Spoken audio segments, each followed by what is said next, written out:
for the defenders will be the mute.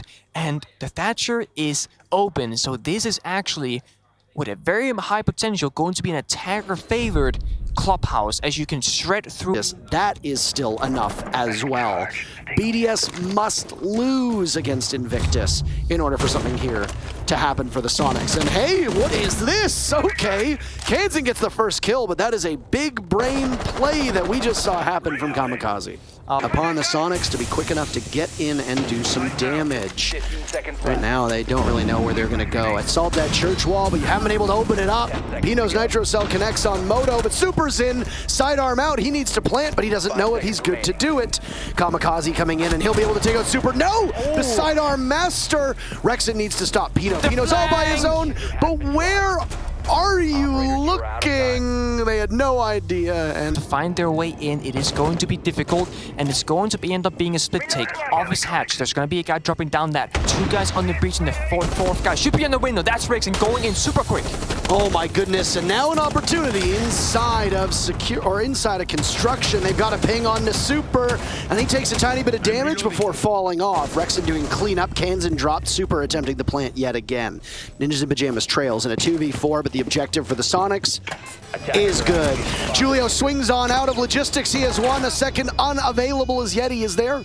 A little bit too hard to outduel him on Jacuzzi. Is Yeti good enough for more than one? No. Musi silences him. Diffuser down. Grixer has a good angle on it and a spot as well. Allows them to know that Musi's going to be coming through. But Super, the fragging machine, the genetic freak himself, onto the wall inside of Garage. And as the deployable shield goes down, Kamikaze takes a chance to swing out on it. Three guys on it. You can't swing that. I mean, I don't know why he did, but Psycho's next one up, and he loses as well.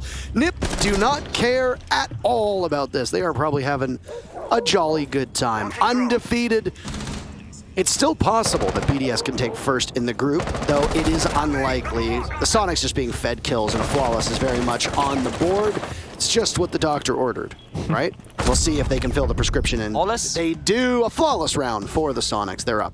Fall back. Now, the engagement might come out here as Yeti might take the swing. All three players from NiP. We spoke about the now Yeti gets the end of it, but he says no, but Pino says yes. Takes out his head, and the opening kill for the first time this match so far goes in favor of NiP, as Soniqs has found all three in the previous rounds. This server, and again, the Soniqs are going to run headfirst into this brick wall, slowly chipping away at the utility from Ninjas in Pyjamas, but man, oh man, there is no tension right now. There is absolutely no hurry. Pino feeds his bullets right into Grixer. Super picks up kill number 5, but not more than that as Julio swats him away.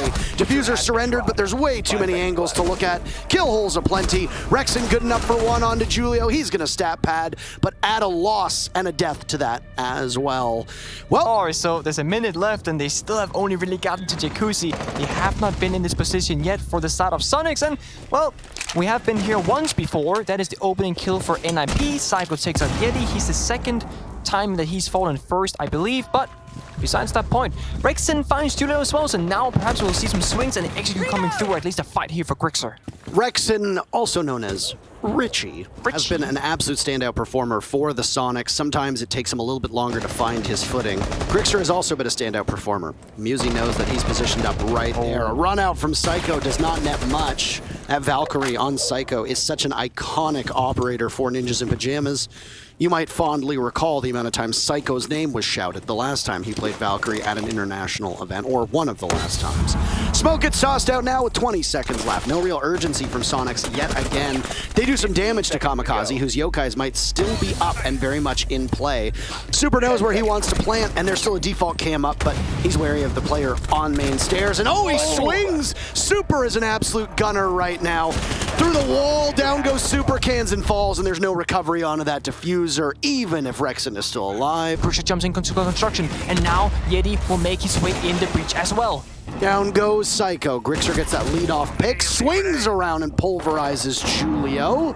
Really strong play by the Soniqs to take this up. So Musi, realizing he's at a deficit, he's going to have to swing, but his attention is elsewhere. Pino, wonderful play with the TCSG, gets one, but he doesn't get out of there alive. Kamikaze in on it as well, and now he'll need to clutch out. 1v3 for Kamikaze. Super getting the diffuser down. The 6-2 Super, by the way. But Unfortunately for Super, you're not going to be able to stat pad. Nothing to... Well, the Sonics are still roaming. I don't know if they know that Yeti's in this position. He knows someone's up there, and it's Kansan to assist. What a play that was. There's still somebody else down there, though, so Yeti's got to be very wary of who could be playing on Repel. Musi's on hand.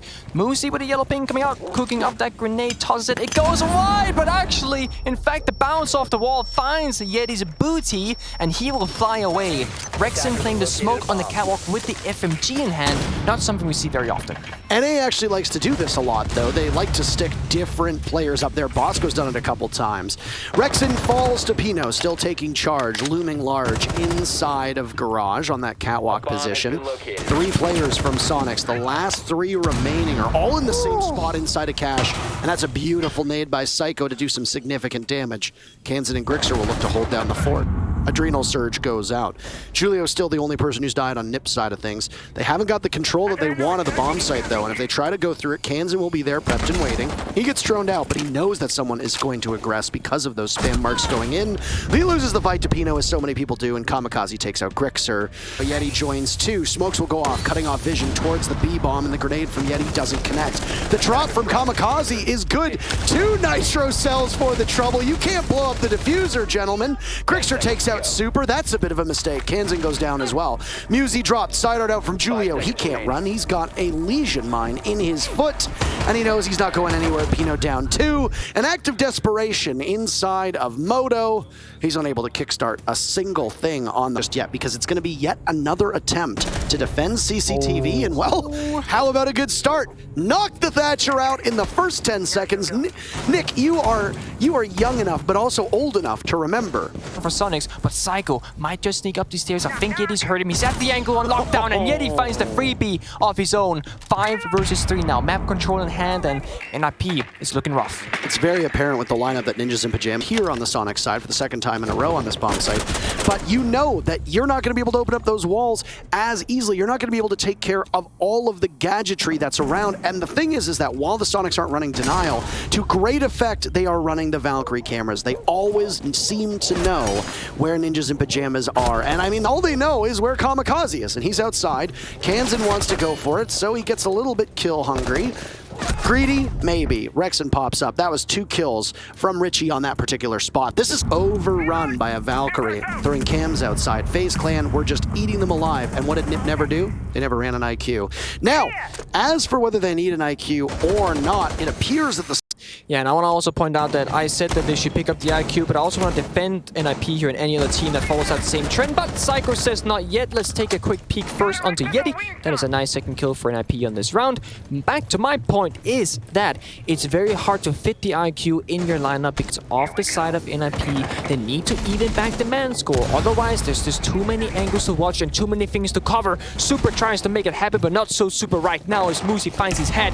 Now Grixer on a mission as well as the last man standing from Soniqs, because Julio is back in the map on this round and finds Kansan. Has to swing the connector door, does not win the gunfight. Flawless round for NiP. And win awaits whoever wins this round, frankly.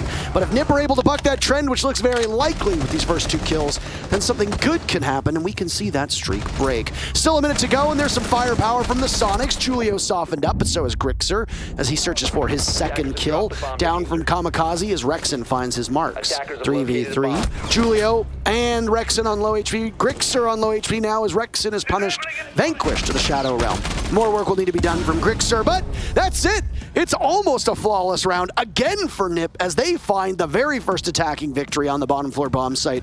On this catwalk, but I say that, but look at the flying from Yeti. It gets shut down by Psycho. He is there. He wants none of it, and now Rexon is all alone inside of catwalk rafters, and he will need to go absolutely huge for Soniqs if he wants to save this round. Well, Yeti down again. Run of that gunfight play gets the adrenaline surge in and boosts up the rest of NiP. Pino takes the injury, super shuts it down, refract coming in from Soniqs, but it's still dire. They need more help. Rooks find the kills. 2 C4s left from Soniqs. They can make it happen, but Psycho looking for the explosives. Finds Super from down below. That is one of the 2 C4s off the board. And now Grixer looking for a vantage point. Wants to find a kill. They need the man count to be even back down. 1 C4 left from Kansan. It gets tossed. It goes wide. It misses. Grixer's on the floor. Psycho finds the last, and Soniqs will be eliminated. They will be sent home. North America has 1 team left standing, and that